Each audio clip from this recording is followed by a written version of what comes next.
Assalamualaikum warahmatullahi wabarakatuh. Alhamdulillah rabbil alamin. Wa bihi nasta'in ala umurid dunya waddin. Wassalatu wassalamu ala asyrafil anbiya'i wa sayyidil mursalin sayyidina maulana Muhammadin sallallahu alaihi wa ala alihi wa sahbihi wa man tabi'ahum bi ihsan ila yaumiddin, amma ba'd. Subhanaka la ilma lana illa ma 'allamtana innaka antal alimul hakim. Rabbi syrah li sadri wa yassir li amri wahlul 'uqdatam min lisani yafqahu qawli. Rabbi yassir wa la tu'assir. Rabbi jamin bi khair. Al-Fatihah. A'udzu billahi minasyaitonir rajim.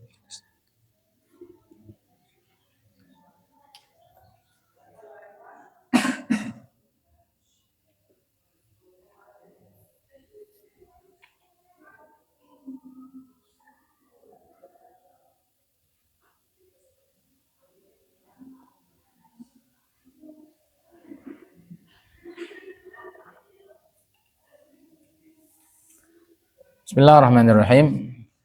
Pada kesempatan ini kita akan mentadabburi Quran surat Al-Kautsar. Yang pendek-pendek aja.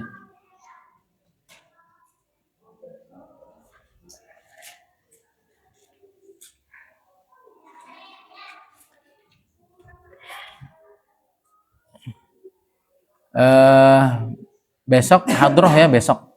Kita ngajinya Rabu. Hadroh ganti besok Selasa. Nanti Rabu kita baru ngaji. Saya besok tuh ada kegiatan di luar. Dan besok itu tadaburnya tadabur Bismillahirrahmanirrahim aja. Sama ta'awud. Kita mau masukin dunia pikiran. Nah,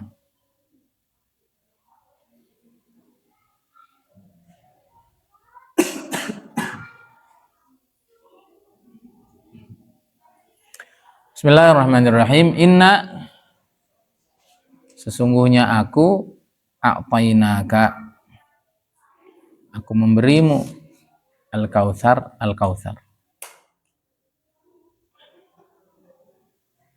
Allah itu sering sekali memberi anugerah-anugerah besar kepada Nabi SAW dengan menggunakan huruf taukid.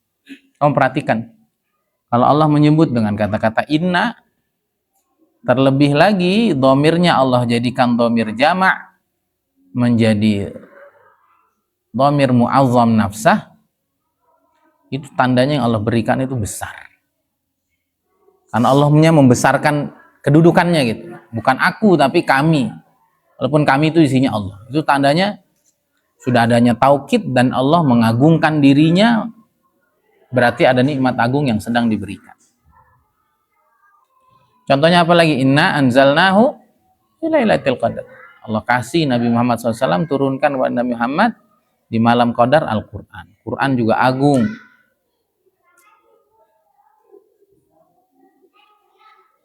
Dan seterusnya. Apa yang Allah berikan kepada Nabi Muhammad SAW sebagai sesuatu yang agung, yaitu Al-Kautsar. Al-Kautsar ini menurut banyak tafsir yaitu telaga Kautsar. Sebagaimana ini yang saya baca di dalam tafsir Al-Baghawi. Nah, Sayyidina Anas radhiyallahu ta'ala anhu pernah bercerita bahwa suatu saat Nabi SAW ada di tengah-tengah kami. Tiba-tiba beliau tertidur sebentar. Tertidur sebentar namanya ghafawat. Namanya apa? Ghafawat. Tahu tertidur gitu. Di sini bahasa Arabnya id'aghfa ighfa'ah. Gofa itu tidur sebentar. Kayak kita kan kalau udah ngantuk banget tahu-tahu lenyap gitu. Nah, itu namanya ghafawat. Atau kita udah bukan ghafawat lagi ya. Mamat kali kita ya. Menjelang mati. Nah, itu banyak tidurnya para wali itu ghafawat. Ya. Maksudnya saya lihat sama Kiai Uzairon, kapan tidurnya? Pas lagi ngaji. Ya, kamu jangan ikut-ikutan ngajar tidur. Sate tidur. Biar kayak Kiai Uzairon. Oh enggak itu. Kiai Uzairon tuh enggak ada waktu tidur. tidur di majelis. Jadi sambil nungguin kita baca kitab itu, beliau begini aja. Duduknya seperti ini. Kan pakai bangku terus. Udah tidur itu. Kadang-kadang beliau saking capeknya itu tidur di atas bangku itu, tidur begitu. Jadi kita diam. Kan waktu tidur. Itu namanya ghafawat. Ya. Tidur sebentar yang nggak disengaja. Summa rafa'a ra'sahu mubtasima. Kemudian beliau mengangkat kepalanya sambil tersenyum. Kita kan malu. Apalagi ghafawatnya ada apa? Enggak, Nabi senyum. Berarti beda ghafawat kita sama Nabi. Akhirnya kami bertanya, mengapa engkau tertawa, mengapa engkau tersenyum? Kata Nabi SAW, tadi saya tertidur itu, saya dikasih wahyu. Karena wahyu itu kan berat. Lalu dia membaca surat Bismillahirrahmanirrahim, Inna a'tainakal kautsar fasholli lirabbika wanhar, inna syani'aka huwal abtar. Kemudian Nabi SAW bertanya kepada para sahabat, tahukah kamu apa itu telaga Kautsar? Maka kami menjawab, Allah dan Rasul yang lebih tahu. Lalu Nabi SAW menjelaskan, sesungguhnya itu adalah sungai yang Allah janjikan kepadaku dan yang di dalamnya ada kebaikan yang sangat banyak. Dia adalah telaga yang umatku nanti akan datang pada hari kiamat.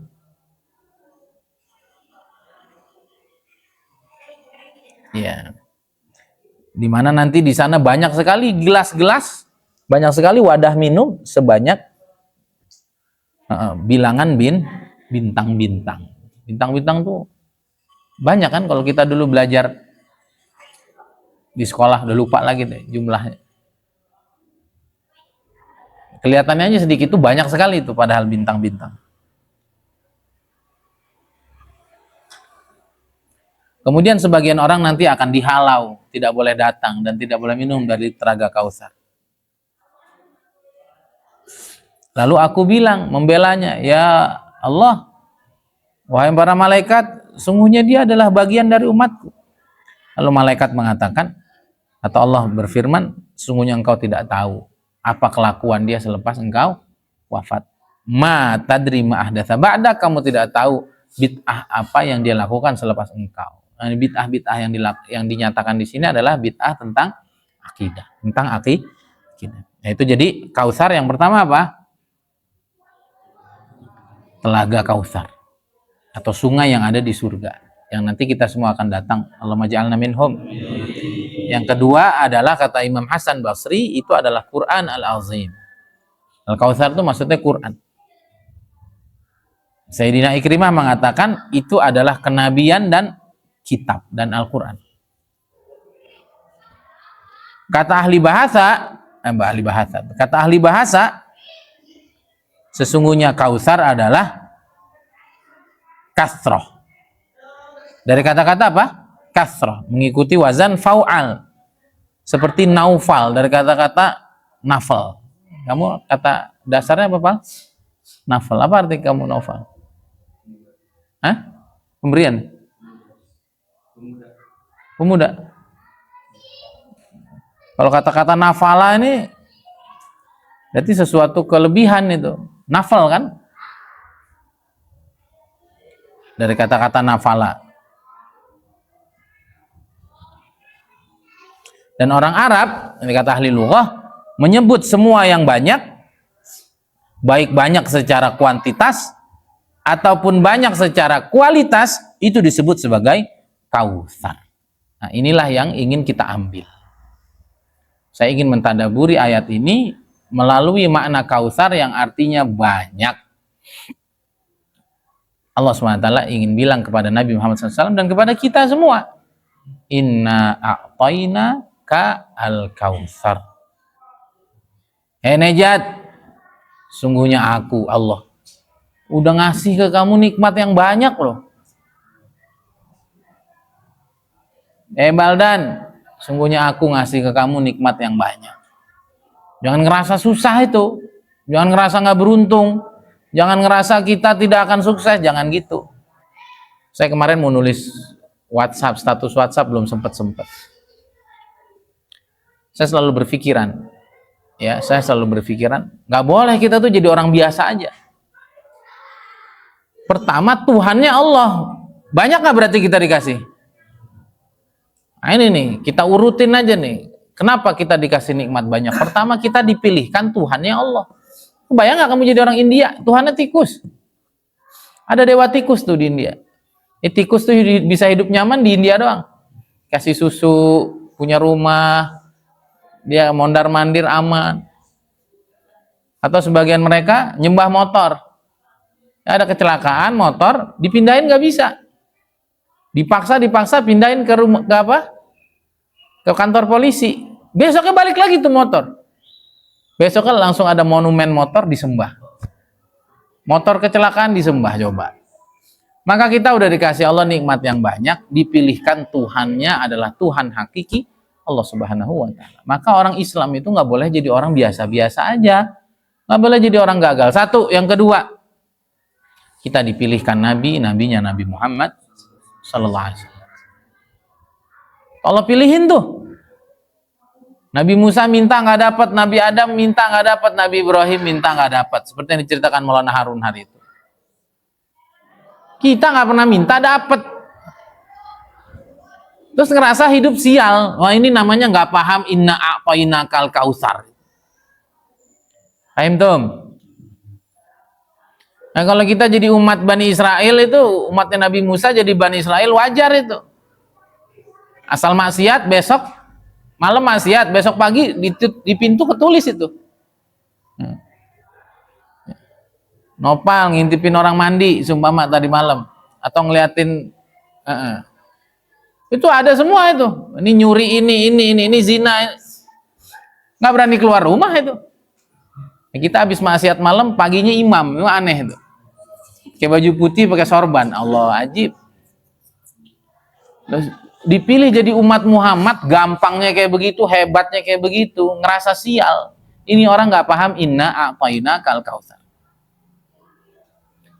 Yang ketiga, kitab kita tuh Al-Quran. Kitab yang nggak bisa ditiru oleh kitab manapun. Kitab paling orisinil, tidak ada satupun huruf, tidak ada satupun titik yang itu tidak diturunkan oleh Allah. Semuanya orisinil. Ya, bukan cuman kitab lagi, kitab yang ada pembimbingnya langsung.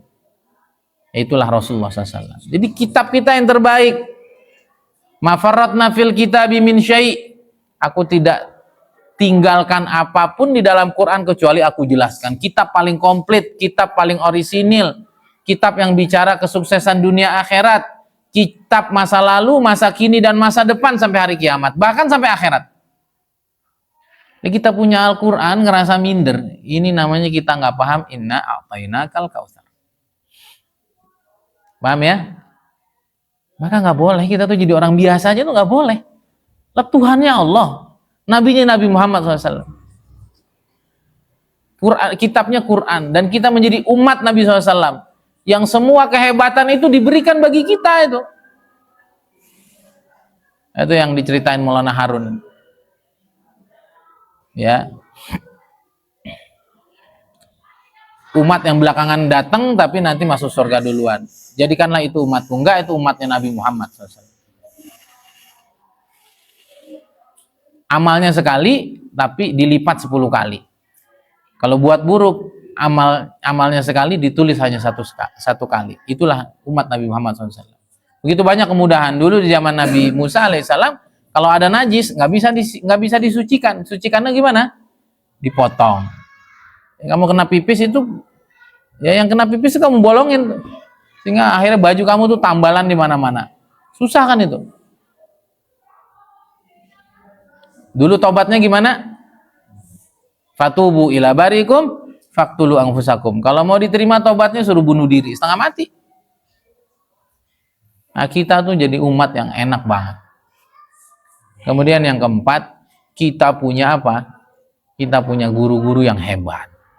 Kita punya Kiai Uzairon, kita punya Habib Umar, kita punya Imam Syafi'i, kita punya Imam Bukhari, kita punya Imam Muslim, kita punya Imam Al-Ghazali, kita punya Imam Al-Mawardi, kita punya Imam Al-Haramain. Itu orang-orang hebat semua itu.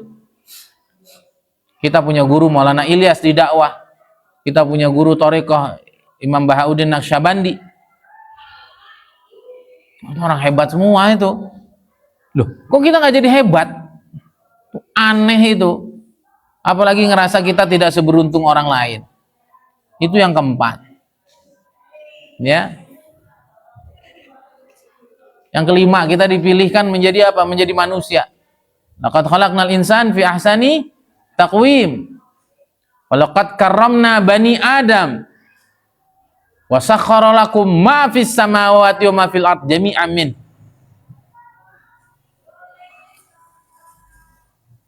Lagi itu dalam surat Luqman, wa asbagha 'alaikum ni'amahu dhahirah wa batinah. Jadi manusia ini jadi makhluk paling mulia.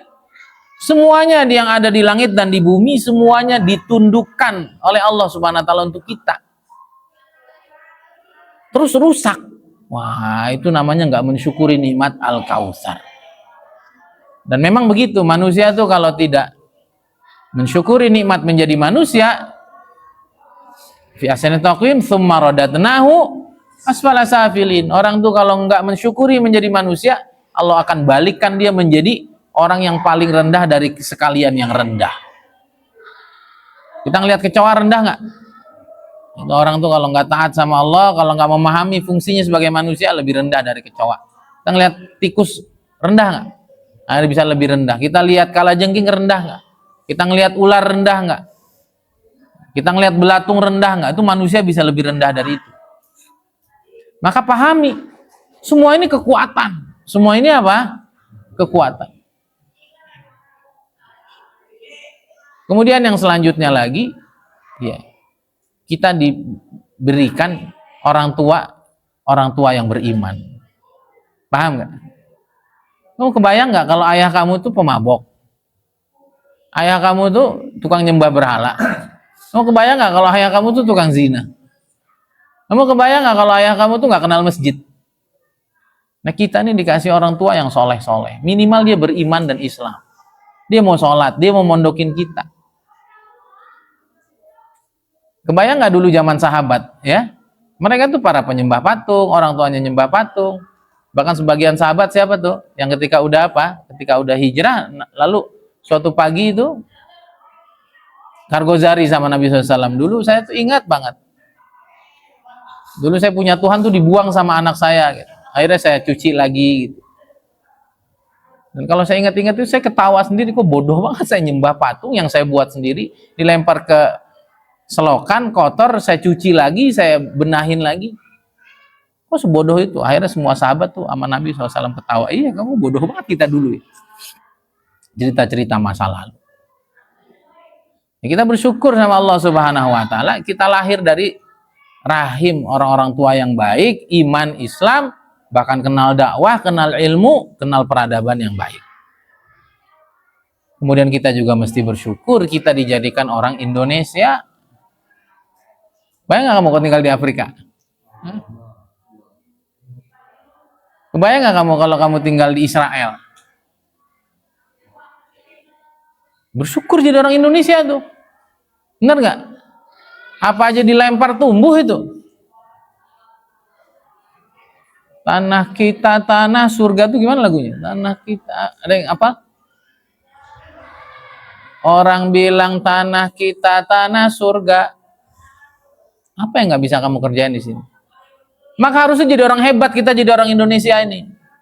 Di Singapura tuh banyak aturan, di Brunei itu banyak aturan. Di Malaysia cukup ketat. Nah, negara kita ini bebas. Ya, kamu mau itikaf setahun juga nggak ada orang ngurus itu. Ya, kamu mau mondok sampai mati insya Allah nggak ada pemerintah ngelarang-larang itu. Jadi kita perlu syukuri. Indonesia ini surganya orang baik, surganya orang jahat. Apa aja ada kan di negara kita nih? Hah? Mutilasi ya udah jadi biasa di negara kita. Bunuh diri udah aman dah sekarang. Judi dilindungi, narkoba biasa tuh tontonan masuk. Maka orang Malaysia tuh nelpon Allah boleh di Indonesia. Kemarin kan waktu Lebaran kemarin 5 hari orang masih puasa, dia udah Lebaran. Kenapa? Dapat telepon dari Allah katanya. Ngawur itu. Ya. Itu orang Malaysia suka bingung-bingung soalnya saya. Ustaz, itu negara ada yang ngurus kan sih sebenarnya kan? Kok ngaco begitu gitu. Ini surga ini, Indonesia ini surga. Sok kamu mau jadi wali model apa tuh boleh. Itu nama Al-Kautsar, itu semuanya Allah kasih. Nah, kalau Allah udah ngasih semuanya, apa yang harus kita lakukan? Fasholli li rabbik. Salatlah untuk Tuhanmu, walaupun secara tafsirnya dia adalah salat Idul Adha di sini. Salat Idul Adha. Fasholli li rabbik wanhar. Salatlah kepada Tuhanmu, salat Idul Adha, wanhar, habis itu sembelih kurban. Paham? Fasholli, salatlah untuk Tuhanmu. Sekarang saya tanya sama kamu, aktivitas salat itu apa? Ya patuhlah kepada Allah. Paham nggak? Kita kan yang enak kalau apa? Kita yang enak kan salat itu ya gaya kita lah, benar nggak? Gitu kan? Tangan kan? Ya mungkin aja kita capek mau gini aja lah. Atau biar keren begini kan? Enggak. Jadi apa yang Allah sudah kasih sama kita, tujuannya adalah agar kita mau sholat kepada Allah. Apa itu sholat? Ta'atullah fima amar, mentaati Allah apa yang dia perintah, dan menjauhi apa saja yang dia larang. Jadi ketika Allah sudah memberikan segala-galanya itu, maka tugas kita adalah menghamba yang total. Maka pahamilah semua yang kita kerjakan itulah bentuk penghambaan kita. Saya bilang sama kamu kan, sering-sering, bahwa ibadah ini bukan cuman mahdoh. Mahdoh itu dikit doang. Yang ke Allah tuh dikit doang kok. Sholat cuman berapa menit doang yang wajib. Selebihnya kita dengan selain Allah. Maka jadikanlah seluruh kita dengan selain Allah itu adalah pengabdian kita kepada Allah. Kalau udah pengabdian, sudah bukan bicara kepentingan kita, tapi kepentingan orang lain yang menggembirakan Allah Subhanahu. Maka itulah bagian dari mindset bisnis yang ditanamkan dalam Gold Business Academy, bahwa kita ini lagi ibadah. Ibadah boleh berhenti nggak? Ya nggak boleh. Saya males sholat. Udah, nggak boleh gitu. Makanya perhatikan tuh apa niat bisnisnya. Kalau untuk nyari duit doang berhenti ntar suatu saat. Maka saya niatkan ini menjadi dakwah saya. Innallaha la yudhi'u ajral muhsinin. Allah tidak akan sia-siakan pahala orang berbuat baik. Pasti dibalas. Pasti didatangkan orang-orang terbaik. Tapi kalau sudah masuk kepentingan kita, itu tadi tuh sholat. Aduh, sholat lama begini, berdiri. Lah duduk aja, nggak boleh. Udahlah, perintahnya sholat aja udahlah. Maka apapun yang Allah berikan kepada kita, jadikanlah itu sebagai pengabdian kita kepada Allah secara total, sebagaimana kita total kepada Allah di dalam sholat.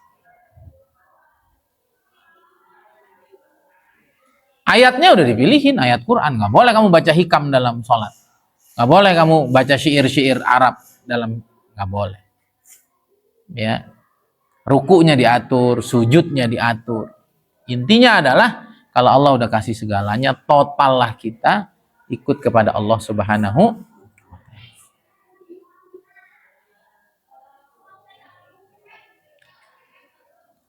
Dan totalitas kita sebagai seorang hamba di dalam sholat sudah kita proklamirkan, sudah kita utarakan ketika awal kita sholat iftitah.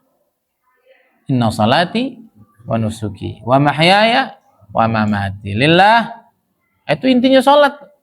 Sholatku, tata cara ibadahku, wa mahyaya, hidupku, matiku, semuanya untuk Allah. Jadi selama kita hidup, apapun yang kita lakukan, jadikanlah itu penghambaan total kita kepada Allah Subhanahu. Kemudian kita tidak bisa beribadah total, ngabdi total ke Allah tanpa ada pengorbanan. Maka habis sholat disuruh wanhar. Sembelih tuh segala kepentingan. Paham nggak ini? Gimana agar kita bisa totalitas kalau ya sembelih kepentingannya? Gimana kita bisa bangun tahajud? Ya sembelih dong ngantuknya. Gimana kita bisa sedekah? Sembelih dong rasa pelitnya. Sembelih dong egoismenya. Itu kuncinya tuh. Insya Allah hidup untuk Allah, pelit. Insya Allah hidup untuk Allah, malas. Insya Allah hidup untuk Allah, waktunya ngantuk nggak ditahan. Insya Allah hidup untuk Allah, waktunya khuruj nggak berangkat, nggak bisa. Mau ngabdi total ke Allah, dirinya mesti disembelih. Dirinya mesti disembelih. Saat saya malu saat jalanin bisnis ini, sembelih itu. Kamu niatnya nyari duit kan selesai. Sembelih udah amat orang mau bilang apa kayak bilang apa. Maka itu bagus itu yang saya tulis sama Nejat sama anak kelas 5, kelas 6 itu. Bahwa dakwah itu mentalitas seorang pengusaha. Itu dakwah itu. Dakwah kan ngajak orang kan? Sama orang pengusaha juga ngajak orang untuk mau dengan produknya. Itu persis banget mentalitas pengusaha dengan mentalitas dai itu persis. Benar nggak? Nejat nulisnya apa? Mentalitas dai atau pengusaha? Kamu? Dai-nya kan? Yang saya tulis tentang dai sama nggak untuk marketing, untuk pengusaha? Sama persis. Sabar, harus bisa merayu, harus tahu visi misinya, jangan mudah putus asa, hilang urat malu, itu semuanya tuh. Itu persis banget. Nah, kalau kamu paham sifat-sifat dai dan kamu pakai di dunia usaha, kamu sukses. Sabar, beri manfaat untuk orang, kasih sayang, tidak mudah putus asa, rela berkorban, kan begitu-begitu tuh. Nah, itu kalau mentalitas itu hilang ya nggak jadi itu bisnis. Ya. Jadi agar kita bisa total sama Allah, dirinya harus disembelih. Nafsunya disembelih, malasnya disembelih, pelitnya disembelih, egoisnya disembelih. Baru bisa total ke Allah. Kalau sudah begitu, Allah jamin tuh, inna syani'aka huwal abtar. Kalau kita sudah memahami kita udah memahami nih, pikiran kita jaga, kita ini orang hebat. Karena di sekeliling kita dikelilingi perkara-perkara hebat, itu penting dulu tuh. Karena orang tuh kalau nggak ngerasa hebat duluan, selesai udah. Dah saya mah emang jatahnya miskin Pak Ustadz, dah saya mah orang kampung. Dah saya mah udah bisa makan juga cukup, dah saya mah daya saya udah selesai. Orang kalau udah begitu selesai. Maka dalam ayat ini apa yang kita harus ditanami pertama? Yang harus kita tanam pertama adalah kita ini orang besar, kita ini orang hebat, kita ini dikasih fasilitas lengkap sama Allah. Berarti kan pikirannya dijaga. Bahwa semuanya udah Allah lengkapi. Kemudian yang kedua, kalau semuanya udah dikasih, perjuangannya jangan buat diri sendiri. Perjuangannya harus buat Allah. Kalau perjuangan itu buat Allah, pasti nggak ada udahannya itu. Pasti nggak ada puasnya itu. Pasti nggak ada berhentinya. Itu Ustaz Abu Syauqi cerita tadi pagi. Saya doa sama Allah agar jangan diwafatkan sebelum saya bikin rumah sakit 1000 sama apa? Sama sekolah internasional 1000. Kiai Mukhlisin juga dulu begitu tuh. Saya mau ciptain pesantren 1000. Kalau saya sudah wafat biarin diterusin sama yang lain. Itu kenapa begitu tuh? Ustaz Abu Syauqi udah cukup duitnya. Kenapa begitu? Nabi Muhammad SAW juga kenapa sampai harus hari kiamat? Karena itu yang Allah mau. Sama gitu. Saya bisa saja memilih bisnis yang lain, enggak. Saya pengen Allahumma amin gitu. Sampai kapanpun saya dengan bisnis ini. Karena duitnya enak, produknya orang sangat memerlukan, menyelamatkan umat dari kemiskinan, dari riba, ngebawa orang ke komunitas PPA yang soleh, komunitas PPA yang seimbang, dan lain sebagainya. Ya, dari dulu saya tuh begitu, nyamannya bisnis tuh kalau ada unsur-unsur lainnya. Kalau cuma bisnis doang ya banyak cara nyari uang. Ya, jadi begitu ya. Jadi kita harus yakini kalau kita tuh dikasih banyak. Artinya pikiran kita mesti percaya diri kalau kita nih Allah takdirkan jadi orang hebat. Setelah jadi orang hebat, jangan buat diri sendiri. Buat diri sendiri jadi sombong. Buat diri sendiri, kita diajak berjuang nanti nggak mau. Sama lah. Dulu zamannya Khuruj awal-awal kan banyak orang nggak mau. Udah saya mau udah cukup di masyarakat. Kiai Uzairon bergerak. Lihat Temboro maju. Bener nggak? Nizamuddin bergerak tuh ujungnya satu dunia datang. Jadi nggak bisa kita mikirin diri sendiri, nggak bisa. Kita mesti mikirin umat. Nah, mikirin umat itu tandanya ingin menggembirakan Allah, dan kita tidak bisa gembirain Allah kecuali kita sembelih kita punya kepentingan. One hand. Kalau sudah begitu, inna syani'aka wal abtar. Nanti orang yang mencela kita, orang yang nggak sepaham sama kita, orang yang nganggap kita tuh nggak bener, error, huwal abtar. Justru yang bilang kita aneh-aneh itu dia nanti yang kecewa, dia yang putus dari rahmat Allah Subhanahu wa ta'ala. Jadi kalau kita sudah di jalur yang benar, orang mau ngomong apa itu nggak ngaruh. Bahkan Allah yang bela langsung, udah ente yang maju. Dia nanti nggak kemana-mana, dia yang terputus dari rahmat, dia yang nggak jadi siapa-siapa. Paham tuh? Maka jadi pejuang ini memang mentalnya harus kuat. Udah nggak usah dengerin omongan orang. Sama tuh seperti orang tablik itu udah puasa bodoh tuh, orang mau ngomong apa kayak ngomong apa. Bener gak? Maulana Ilyas juga begitu, jangan mimpi Maulana. Enggak, tapi beliau punya pandangan basirah yang sangat kuat. Inna syani'aka huwal abtar. Justru yang ngejelek-jelekin beliau, mereka lah yang akhirnya kecewa, mereka lah yang akhirnya buntung. Kalau kita juga begitu, ya. Bawa terus nih dunia pikiran yang kokoh ini. Lakukan yang terbaik untuk Allah. Caranya dengan mengorbankan kepentingan diri kita. Nanti siapapun yang konfront dengan kita, Allah yang ngebelain kita. Hadza billahi taufik. Semoga bermanfaat tadabbur kita hari ini. Ya, Al-Quran tuh bicara tentang konsep-konsep umum yang ringan gitu. Tapi kalau kita praktekkan, ini menjadi yang luar biasa. Karena kenapa? Tadi itu inna syani'aka huwal abtar. Seringkali kita diomongin orang tuh kita berhenti gitu. Nu mau ngapain nu di pondok mulu? Iya juga ya. Loh, kata Allah yang jelek-jelekin kamu dia nggak bener. Iya juga. Tuh makanya Allah mulai dengan dunia pikiran tuh tadi. Kamu ini udah dikasih yang banyak. Kamu makan apa nanti? Masa depannya gimana? Ah, santri mah madesu. Madesu. Masa depan cerah. Jadi setiap ada orang komen negatif ke kita, huwal abtar kata Allah, dia yang nggak bener, ngapain kamu ikut-ikutan? Paham ini? Jadi Allah yang jadi backup kita, Allah yang menjadi pembela kita. Allah yang membersamai kita, maka kita terus saja. Dan saya ngobrol sama Habib Amri, Habib, karena perlu antum di perjuangan ini. Saya ceritakan bahwa Ustaz Abu Syauqi juga ingin saya libatkan. Kalau beliau bisa terlibat di dunia investor emas ini, Masya Allah. Pasti bersyukur banget tuh orang-orang PPA. Saya minta doa sama kamu ya, bahwa orang-orang yang saya target, orang-orang besar soleh ini bisa bergabung dalam komunitas muslim hebat di bisnis ini. Karena ini syiarnya harus besar, dan harus orang-orang besar juga yang turun. Ya, termasuk yang besar juga di Jawa Timur itu. Saya minta doanya khusus dari kamu.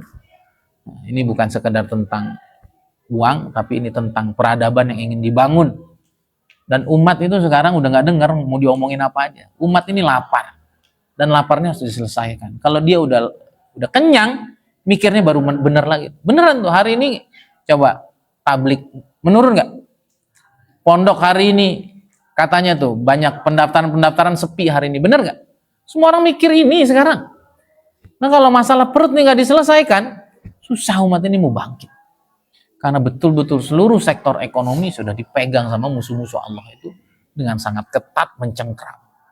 Ya, maka ini bukan sekedar bisnis, ini perjuangan. Tolong doain agar perjuangan ini Allah Subhanahu wa taala ridhoi. Tadi apa saya mau cerita apa?